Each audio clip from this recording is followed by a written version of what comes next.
welcome to the latest episode of Film by Numbers from Outward Film Network. We are the film podcast in which the topic of discussion is dictated by the number of the episode. Thank you to those who listened to episode 0 budget filmmaking, and we are here with episode 1, film firsts. In this pod, we will be discussing first trip to the cinema, first films that people made, great debuts, and we'll end with our usual recommendations. My name is Phil Slatter, and I'm joined by the one and only Mr. David Woods. Hi, David. Hi, Phil. Great to be here again. Yeah, looking forward to another in-depth film discussion. We are on Twitter at Film Numbers Pod and at Outward FN. You can search Outward on Facebook, Instagram, and our YouTube channel and website is outwardfilmnetwork.com. We'll start with something very simple. Dave, do you remember your first ever trip to the cinema? I do. So I went to see 101 Dalmatians, the animated version, when I was about 3 or 4. This is the original Disney film. Now, this is a story that encapsulates my love affair with cinema and shows how it was going to become an integral part of my life from that point on.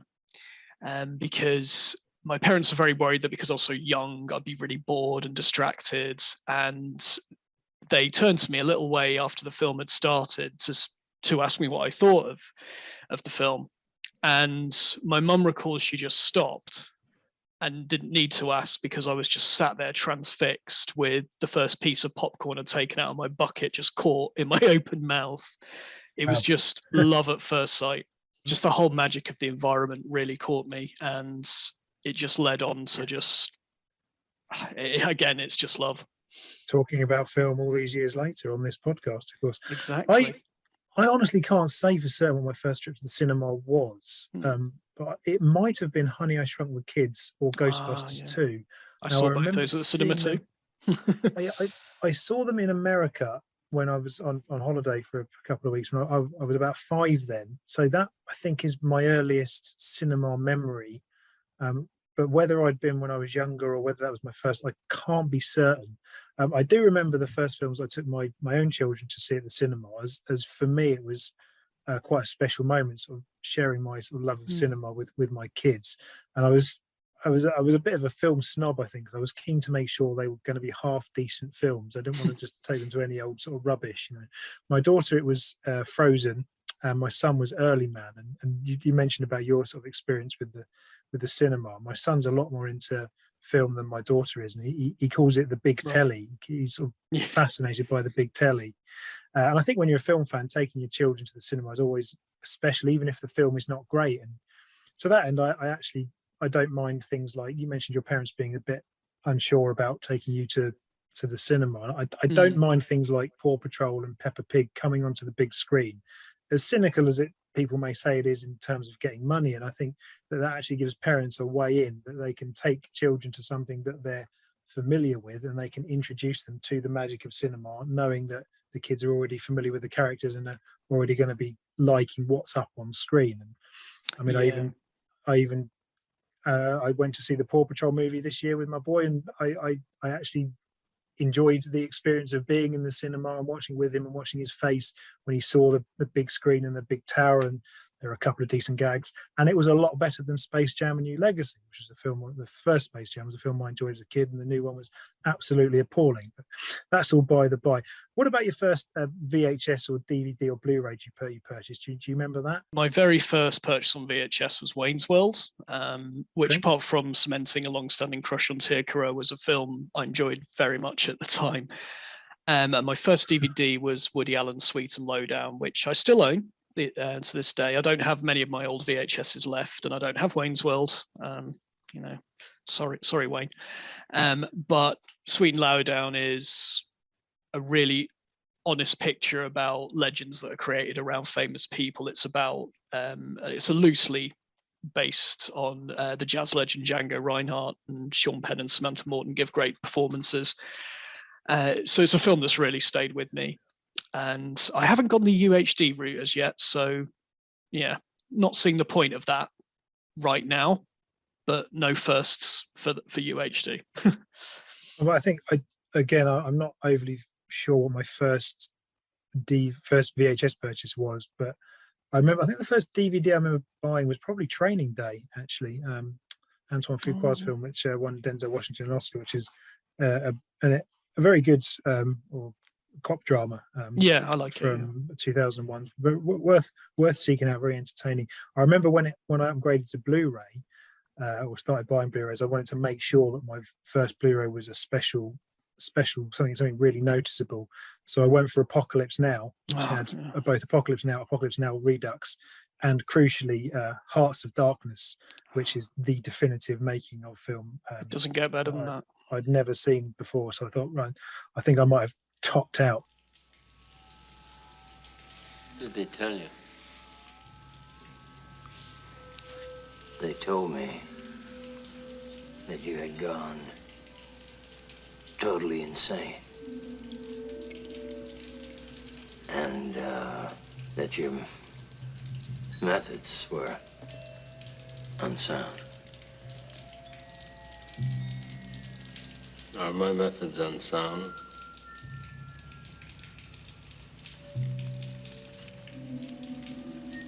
I don't see any method at all. But moving into the area of filmmaking, do you remember the first time being on a film set with a crew to make a film?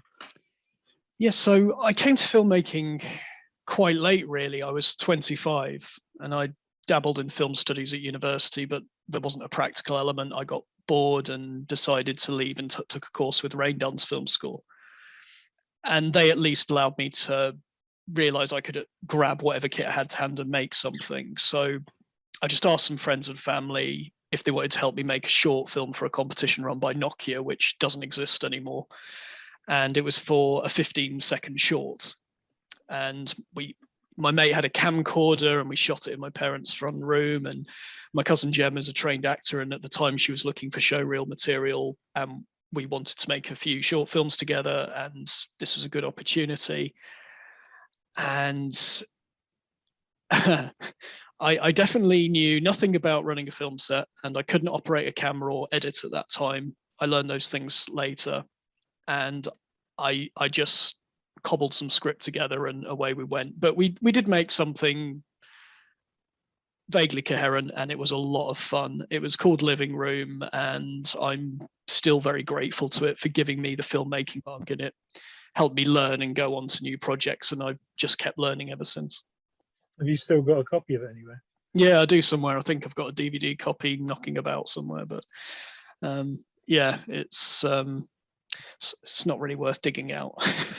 Well, my first experience was I was a bit younger, I was 19, and someone I knew said he had the opportunity to make this short film over at the Henley College. It wasn't a college project, but that's where they were making it. And he asked me to come on board, and I had a little bit of money in my student loan, and I offered to sort of fund it and came on as a producer. It was called The Appointment, and it was about a young lad who tried to commit suicide, and he was having a conversation with his psychiatrist, Dr. Gordon Freight, and the whole film was sort of picking apart the reasons behind his suicide. So it was quite deep, really, for my debut, and it was also the director's debut, although he'd made a lot of films with his camcorder and so forth. I'd never really done anything, even though I kind of wanted to get into filmmaking. And I always say I didn't know how little I knew about filmmaking until I started making films and working on a set. And it was we filmed it over a day and a half, and it was terrific. It was absolutely brilliant fun, and I think it's not a bad little short. It didn't do anything. It was festivals were not as easy to access back then. You had to sort of send in the physical media, make physical copies, and you didn't have all this stuff online. It would have been 2003, but it was a terrific experience, and I worked with some great people on it. So it's something that I very much enjoyed, and I'm sort of proud of, and got me into, well, paved the way for me to make a lot of other, probably certainly from a technical point of view, better films. But I actually think it had an interesting script with good ideas in it, and we were a bit amazed when we managed to secure an actor called Lucian Morgan, who had been in An American Werewolf in London, in a very small part in the film See You Next Wednesday in An American Werewolf in London. That was wow, quite strange when we saw that on the on his CV. We were like, wow, that's a really well-known British horror film by John Landis, and we were sort of quite amazed by that. And I think when you get into the filmmaking world, you do find people who have had bit parts in all these famous films some famous films you may have heard, just very small roles, and you understand a bit more about the acting world as well. But I mean, you've mentioned about making films with sort of a camcorder, and as I mentioned, Danny Fox, who directed The Appointment, he'd done a lot of filmmaking with his own camcorder long before The Appointment, which was his debut. And a lot of directors' debuts won't actually be the first time that they've made a film or been on a film set, of course. And regarding the Coen brothers, I don't know how accurate this story is, but I think it's fairly well substantiated. The reason that nominally Joel was the director and Ethan was the producer was because Joel brought the first camera they used. That's just why he got the name of director and Ethan producer, until up to the Lady Killers, when they started sharing. They used to share script writing duties. And then it was the Lady Killers, the ill-fated remake of the Ealing Studios Ealing comedy, that they actually started sharing the directing and producing credit. I don't know the full reasons for that. It may be to do with the DGA. I'm not too sure. So that just sort of shows that obviously when they were younger, they were going and buying cameras and making films, and there's probably a lot of stuff pre-Blood Simple, which is a great debut, that they have, and maybe they've got it in their parents' loft or something. I don't know. And another director of interest I always think is M. Night Shyamalan, and what he used to do. I don't know if he still does. On his DVD releases, he used to put his homemade films on DVDs for things like The Sixth Sense, I think, and Signs and The Village and Unbreakable, and would give them an intro. And it was always very interesting because you could see some of his sort of fairly original ideas sort of growing. In the films themselves, they weren't obviously great because he was just filming them in his garden and he was acting in them with his camcorder and that. But you used to see some of the ideas, and it gave you a real insight into the sort of the real roots of filmmaking. And obviously low quality, but it's still interesting. And that sort of leads into the question: do you think film debuts are really debuts? When we first see a film director make a film, is that really their first time? I think it's fine to use the term debut, although I understand that it can also be a little disingenuous because, as you say, most filmmakers who make a breakout feature are experienced at some level, whether that's in commercials, music videos, TV, or from the Indian underground circuits. But I feel it's, if they're making their bow in that particular discipline, i.e. feature film, then it's right to applaud their ability for making something that arrests and really captivates, because to deliver something like that to a wider audience and to get people interested amid a myriad of other productions is really something to be lauded. And it's just nice to applaud other people's ability and talent, really, from that point of view.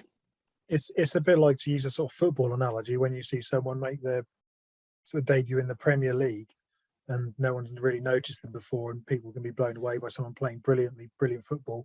They've played lots of competitive football in the past for youth teams and maybe reserve teams and so forth. And it's only now when they actually step up to the big stage, people really take notice of them.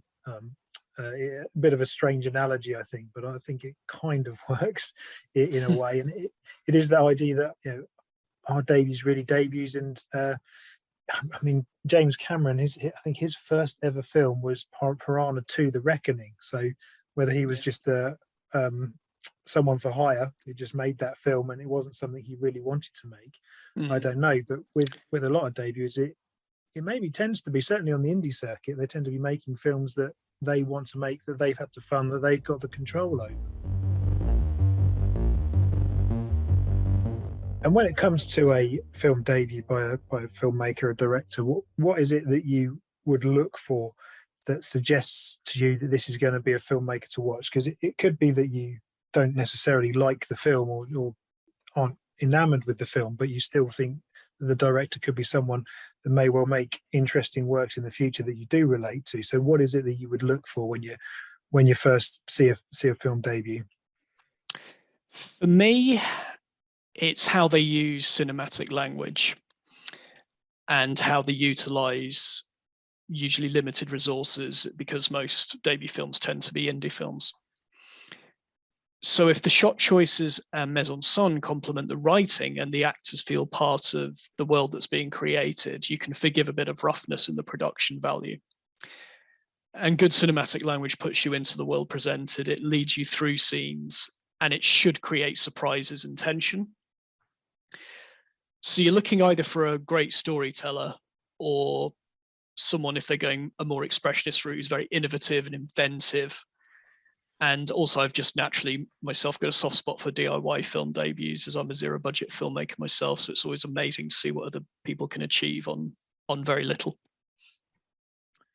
I mean, film very much so is a collaboration, isn't it? So, I mean, we might sort of look at a debut by a director, but then there are so many other elements that will come into play, because we do sort of perhaps put a bit too much emphasis on directors, when in truth there are so many different elements, and it is a team making process. So you could have someone who's making their debut, but everyone else is well experienced.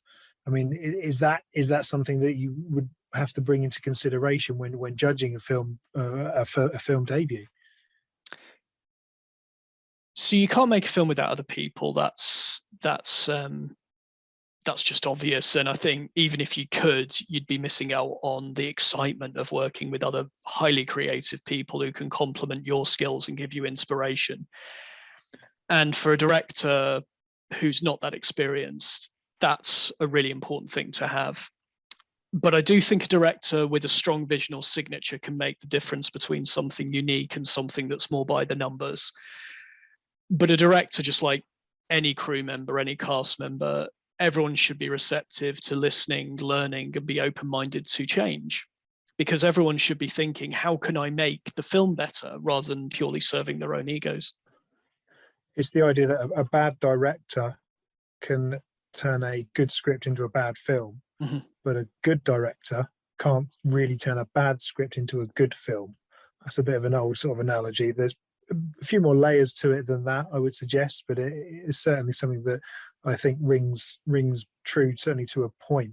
But I mean, a lot of directors, they tend to start in horror. And if you think of someone like Sam Raimi making Evil Dead as an example, obviously your famous people like John Carpenter, they obviously started in horror. Why do you think they do that? Why do you think that's the point they start? I mean, I mentioned also James Cameron making Piranha 2: The Reckoning, which isn't a film I know or have seen, and probably not a film I will ever seek out. But I think I actually have seen it. Yeah. Really? Yeah, I think I've definitely seen Piranha. Is it as good as Terminator? Well, I mean, there's not really. Once you've seen Piranha 2, your life's never the same again. Terminator's got a lot of catching up to do. But I mean, why do you think there is so many directors do start in horror? Is it that kind of indie aesthetic that makes it easy to commence in that genre? Yeah, I'd agree. I think horror almost lends itself to, without sounding too derogatory, a certain cheapness in filmmaking. It's kind of part of the fun. But you might think comedy or drama would serve low budget productions better because they don't rely on effects. It's just script and actors. You'd think that's a lot easier to produce. And I don't think there's anything wrong with that assumption. It does make sense. But of course, writing a really good comedy is extremely difficult, and not many writers can do it. And I find it a very daunting task. And drama needs strong emotional resonance, which is, again, not very easy to achieve when your budget's limited and you don't have the time to develop key scenes that will really connect the audience and the characters. But with horror, it's got that midnight movie appeal so it serves the stringent budget. You can kind of put together a horror script that's based on B-movie things like being cheap and nasty, that exploitation, in other words. Bad Taste is another one, Peter Jackson. Yeah, so horror gets away with these low budgets because it can quickly tap into the less salubrious side of human nature and elicit these quick thrills. But also, I think on a more embracing note, shall I say, horror is a great genre to experiment in and try different kinds of story and ideas. It's because you are dealing with very dark areas of the human psyche. It's often quite fun to see how you can visually express that, and you've got more free reign to try things out and experiment. I always thought maybe just on a practical level, you look at things like found footage, which is obviously not always cheap, and we probably will discuss the whole genre of found footage in the future. But things like, you know, the Blair Witch Project, Paranormal Activity, you can make these horror films with just your camcorders, and I think that there's a lot to be said for that. And also, just on a aesthetic level, do you need as much money for lighting? You know, things like that. You know, because you're going to be making in the shadows. And I also remember John Carpenter saying about how horror was the best genre to work in and the most fun genre to work in. He said making comedy was really, really difficult, because, you know, if you could have a hilarious script, but when you come to take 17 of that script, you forget why it's funny anymore. And that's where, you know, a good comic actor will be key to making it work. But also, I think one thing to touch on is directors and their debuts. They have a lot more control when you're making your first film, even though you've got a lot less money. And I heard recently the theory about Marvel that are hiring these sort of fairly well-known directors. They recently hired Chloe Zhao and Kate Shortland, I think it is, to make some of their recent output. And they're hiring these sort of famous indie filmmakers that have made these well-reviewed films in the past. And the reason to do that is it's because they can almost tell them what to do, because you can get these filmmakers which defeats the point of hiring them in the first place, in my opinion. But... You know, yeah, you could absolutely, and it's like, you know, you can get these people in, and it's good for a name, but because they've only made one or two small films, or, you know, indie films or whatever, they've suddenly got this opportunity to make a big budget film. I mean, why hire someone who can tell a story in a different way if you're just going to hamstring them and just tell them to direct by rote? It's maddening. It is just a theory, but someone who's not overly enamored with Marvel, I could certainly see it. But then from the director's point of view, if they can deliver a big budget amount of money for Marvel by making a film and get well paid for it, that could then free up the opportunity to make other films that they want to make in the future, which absolutely gets us away from debuts. But certainly something to think about. I mean, and there is that in debuts, you have this, you do have more control, as well as having a bit less resource, but you can tell your story. I think that may be why we have directors that almost remake their own work. We talked about El Mariachi on the last pod, and Desperado, even things like the Coen brothers. We mentioned Blood Simple before, and in a way, Fargo is very similar, certainly in sort of theme and tone and double crossing and that sort of thing, to Blood Simple. Definitely. It is. Yeah. They are very close cousins. You wouldn't call it a remake, but it does feel like an expansion of that idea, doesn't it? Absolutely. I mean, so where do you stand on filmmakers remaking their own work with more money? It's a question of motive.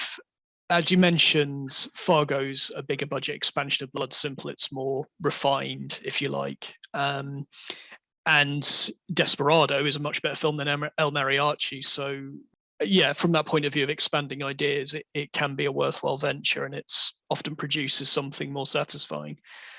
But then if you look at Michael Haneke's Funny Games, which was made shot for shot in the American language after the initial Austrian version, it's just a bit pointless. Although they're both good, it's just they're more or less the same, bar the language and the actors. I mean, I actually saw the American version of Funny Games first, and it was a bit of a 101 Dalmatians moment, but with whiskey instead of popcorn. And I was also a lot older than 3 or 4. But Haneke apparently wanted, I hear that he wanted to make it as an American movie anyway, because he felt it spoke directly to US culture. But this is quite tempting to view it as an act of wish fulfillment, and therefore you can understand why remaking your own films could result in self-indulgence.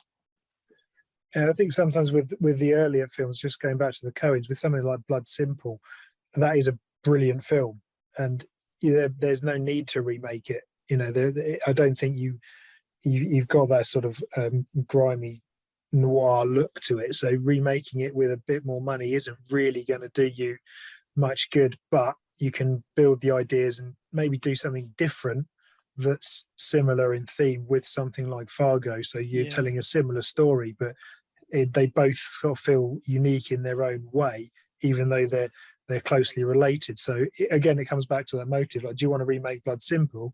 Well, no, but you show what you can do with Blood Simple. Therefore, this is what you can do with something like Fargo. And well, when I watched Blood Simple, I really loved it and just wanted to see Fargo. You want more. So expanding on a great world there's nothing wrong with that. But as I say, if you're doing a shot-for-shot remake, it just becomes a redundant exercise effectively.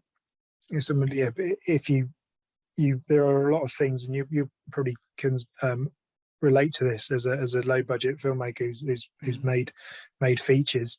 You sometimes wish you had more money to do more with what was available. So I mean, if someone came to you and said you could remake one of your films with a much bigger budget, where would you stand on that?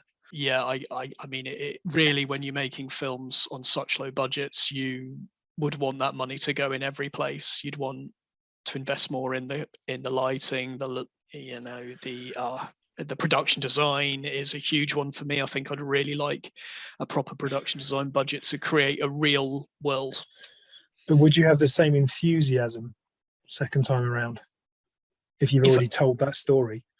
Yeah, that's the thing, really. I would. I think, again, it would have to be that expansion of a world rather than just a straight up remake. Yeah, I mean, one film that's just popped into my head is, I don't know if it's a debut, but The Vanishing. I don't know if you've ever seen The Vanishing. I haven't, but I know of it. Well, it really is a film you've got to watch. It's the ending is absolutely gut wrenching. It's a remarkable Danish film. Is it Dutch? It was directed by. Was it Dutch? Dutch. Sorry, yes, you're right. Yeah, okay. Directed. Was it directed by George Sluizer? I think. I apologise if I'm pronouncing that incorrectly, but he then remade it with Jeff Bridges, Kiefer Sutherland, and Sandra Bullock as an American. Yeah, and he kind of went against his own ending, didn't he? As I understand. Yeah, they changed it, and the Vanishing. It is all tied up in that ending. So much of it, and it's a real gut wrenching film. And I haven't seen the remake, but the changing to the ending, sort of like, I can't imagine why you do that, but it's almost like it may have been more of a commercial success, but then we're starting to get into the realm of people watching foreign films and not watching English language films, and as Bong Joon-ho said, that the 1 inch high barrier of subtitles and American remakes of foreign language films. That's a whole other issue. But just on the subject of debuts, we always like to end these pods with recommendations.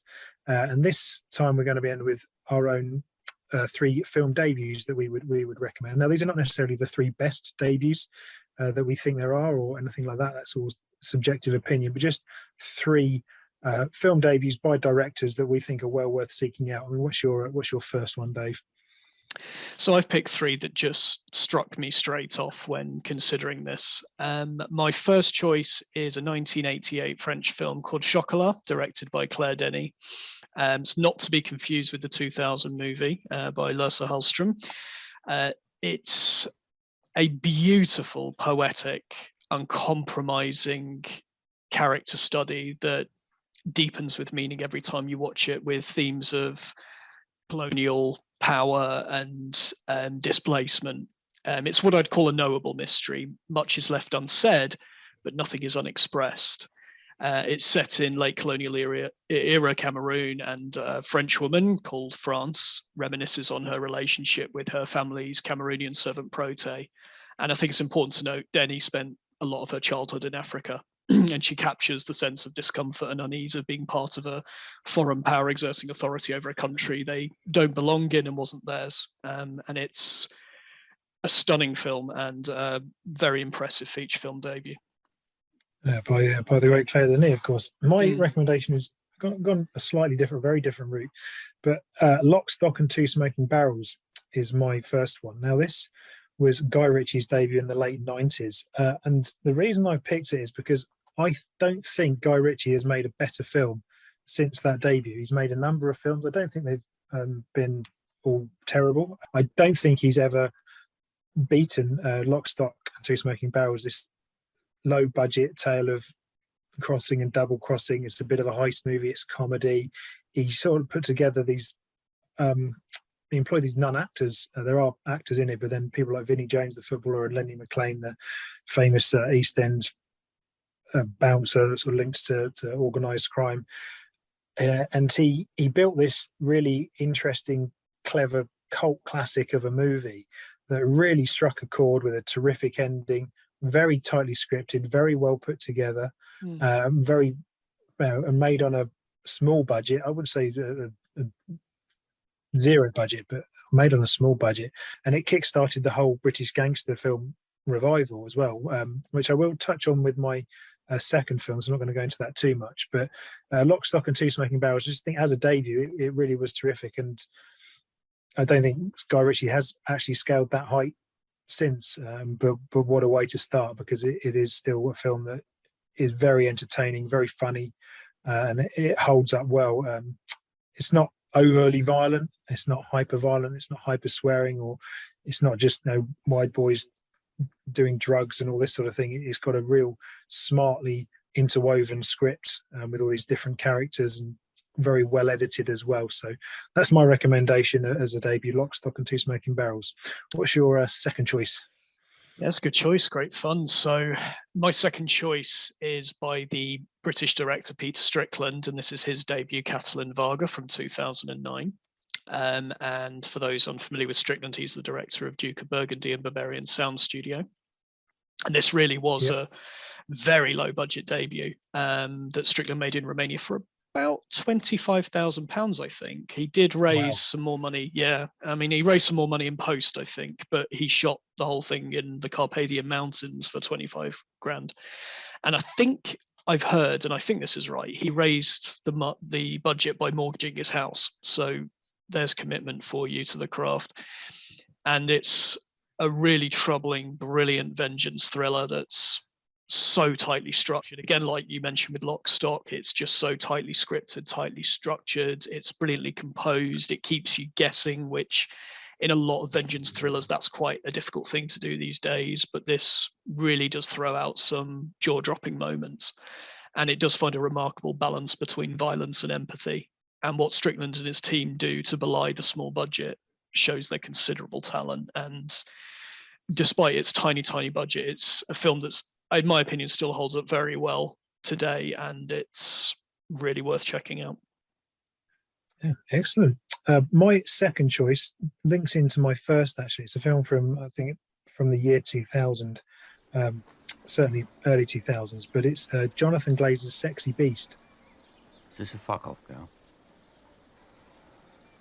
No, of course not. Are you saying no?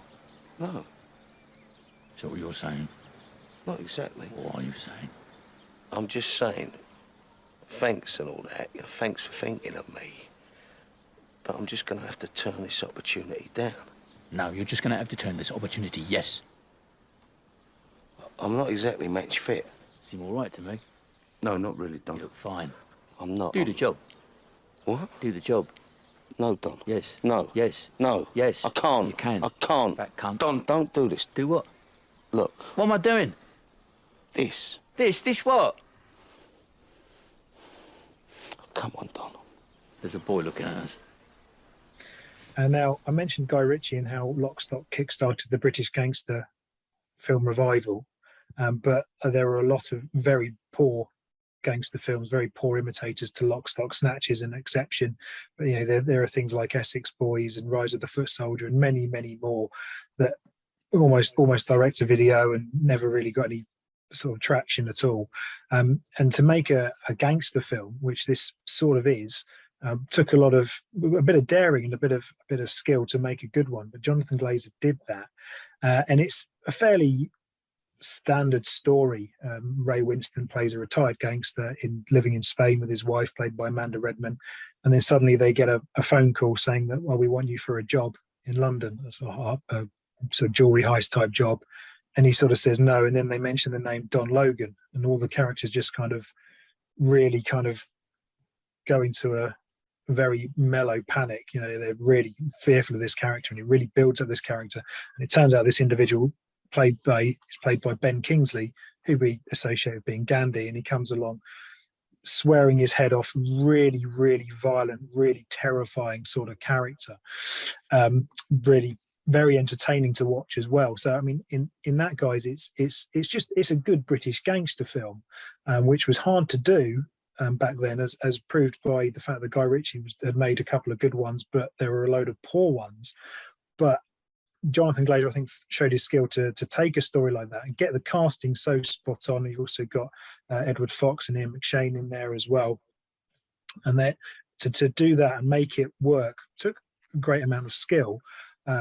But crucially, we've had the casting, we've had the counter casting, but what he does, Jonathan Glazer, is he injects it with a very strange sense of surrealism that other directors probably wouldn't have bothered with. There's this odd sex scene with Ray Winstone and Amanda Rebber when they're almost sort of floating above the bed. It's very, very strange. And there's this sort of subplot with this Donnie Darko, not a subplot, but this undercurrent with this Donnie Darko-esque rabbit that sort of takes you into Ray Winstone's psyche and how he feels about this. And it is kind of a bit almost at odds with what you would have from a British gangster film, but it works. And then it builds into the surrealism that he would really bring with a film called Birth.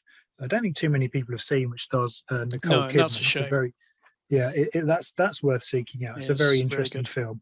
But then latterly, he's only made 3 films. He has made I think commercials and other bits and pieces, but he's only made 3 features and a few shorts. But he would later make, more recently, Under the Skin, which Wonderful is movie. Just one of the best science fiction films in recent years, an absolutely remarkable piece of work in which Scarlett Johansson plays this alien that lands in Scotland and seduces these men to this strange realm. It's very kind of hard to explain, really. In fact, if you explain the plot of Under the Skin, it sounds a bit like Species, which is this erotic thriller from the 90s, but didn't receive too great a reception. But that's the reason I've gone for Sexy Beast, because I think if you watch it, you can really see the ideas that he would build on in Under the Skin. And the 2 films in many ways are a world apart, but it's really interesting to watch those 2 almost as a double bill and see how they connect, and what Jonathan Glazer introduced to a British gangster film. There's this weird sense of surrealism he then brings to a science fiction film later on, where he really sort of is showing his filmmaking potential. That, and the fact that it is Sexy Beast, is just terrific fun, with Gandhi swearing his head off and being really violent. So yeah, that's my second recommendation, Sexy Beast. Your third, Dave? That was a great shout. Well, for me, this has got to be a genuinely one of the most astonishing debuts, and this is Pi from 1998 by Darren Aronofsky, of course, now a huge Hollywood director, director of Mother, Noah, Requiem for a Dream, of course, and this was again a very low budget piece. It was made for about $60,000, which I don't know, it's like £40,000, something along those lines, and it was shot very guerrilla style. They had to avoid the police, who would pull them up for a lack of permits. They were illegally shooting on the subway, and it's about a paranoid American mathematician who's trying to crack pi and solve nature's mysteries, but he comes embroiled with this sinister organization who want the information he's uncovering, and it's just so intense, so unnerving. I think, even given the budget as well, the American Film Institute in 2001 listed 400 movies, and it was nominated in the top 100 for most heart-pounding American movies. And it was all achieved with just very clever camera angles and a very intense sound design. And it subtly weaves in this religious theory and this mind-blowing number crunching, and it's a tremendous film debut for any budget and extremely memorable. Yeah, and that's obviously, that religious idea is something he would build on in Noah, and then later on in Mother, which you mentioned, which is just the most intense film, isn't it? I remember we watched it at the cinema, and it kind of the whole thing just sort of brought to the ending. Quite a few people walked out, didn't they? I seem to recall. But then the rest of us that stayed there, we sort of just sat there through the very end credits. And then one guy a few rows in front, he just turned around and he said, I think in a few months we all might need to meet up for counselling. It was just so full on, wasn't it? Almost It is frustratingly tense. But what's amazing is Pi, which is so much lower budget and a lot more, if you like, amateurish looking than Mother. It's still as intense, and that is such a testament to Aronofsky's talent. So you sort of go into that low budget, into the bigger budget, and the same themes and ideas. And you saw those themes and ideas in Pi, and they obviously and the same effects as well, which is really impressive. Same way in Mother. My final recommendation is probably one of the better known films out of the 6, but it's American Beauty, which is a film I'm very, very fond of, and I don't think it's going to be the last time that we mention it on this pod. About I'm a fan too, so yeah, I doubt it. Excellent. It's a film about a midlife crisis. Kevin Spacey plays Lester Burnham, a 40-year-old man whose kind of life has gone meaningless, and he tries to find some sort of meaning in it. Sam Mendes had experience in the theatre, but he worked wonders with this, which was his first feature. And I think it required an outsider to really investigate the tale of the American dream gone wrong, or certainly the American dream gone differently, because he hasn't achieved everything he wanted to achieve, and his life is really dead end in the guise of Lester Burnham. And it's quite an intimate tale. It's beautifully sewn together. There are many great things about it. You've got Alan Ball's script and Conrad Hall's photography, and the score, the performances across the board. But I think Mendes really showed what he was capable of. And it was kind of the first of a Dark Side of America trilogy, because we then had Road to Perdition, the gangster film with Tom Hanks and Jake Gyllenhaal in Jarhead, which was about the Gulf War. And again, in the way that American Beauty looked at the American dream gone wrong, a bit of Death of a Salesman in there, Jarhead kind of looked at a war hero going to Iraq and just being bored out there. And it was about somebody who went to Iraq and never fired his rifle. So it was kind of exploring the side of America that we don't talk about, we don't see.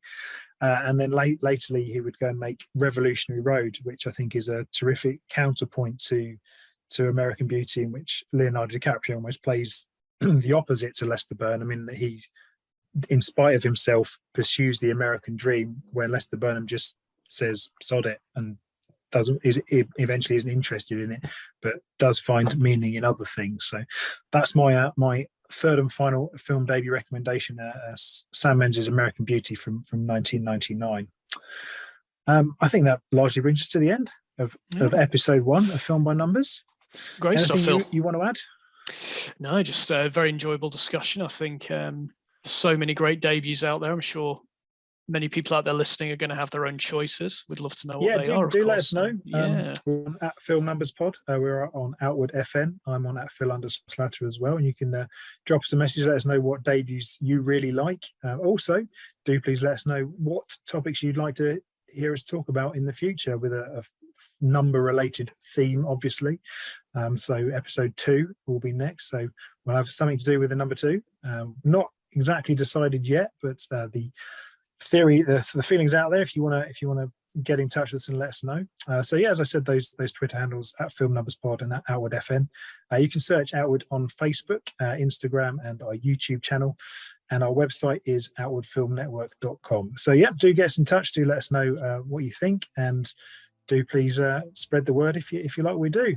Until the next time, thank you very much for listening, and take care. Thanks for listening. Cheers.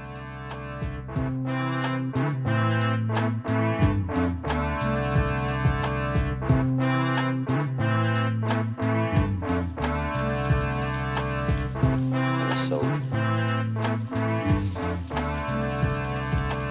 you're neither. You're an errand boy, sent by grocery clerks to collect a bill.